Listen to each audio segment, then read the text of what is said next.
This is how I routed my power wire for my dash cam before I learned about the mirror tap, especially for the Ford one that uses the 16 pin, which this car does, but I haven't switched over to it yet. But went up, and one of the things I didn't do that I should have done was they make 90-degree cables that will go, the power cable will go straight up. But what I did is I ran it along the top of the trim all the way to here, and then I tucked it in here to the weather strip, and then ran the wire along the weather stripping down through here. You can see the wire here, all the way down to this trim, and then ran it along this trim. You can see it here again, and then from there I zip tied it to some areas down here, and then ran it through. This is my white Explorer, by the way.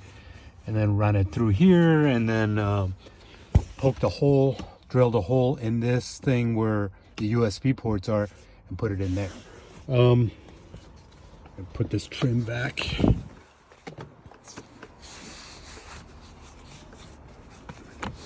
It's kind of hard to do one-handed, but let's get this thing back in here, and then we can kind of go back over there to the other side and take a look. There you go, the trim's back in. Let's go to the other side and take a look at how we did the back camera. So back cameras did something similar.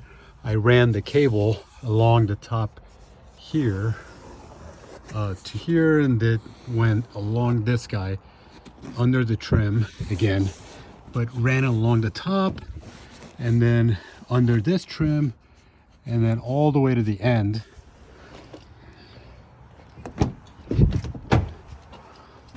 All the way to the end over there. Actually, let's go back to the back seats. Ran it under here into this trim. Actually tucked a bunch of the cable back here because there was a ton of cable left, and then along this trim here, you can see it pops out over here, and there's the rear camera pointing at the back, held on with some adhesive or whatnot. So there's actually no cable showing whatsoever for either the power or the rear camera. Anyway, I thought hopefully this will help.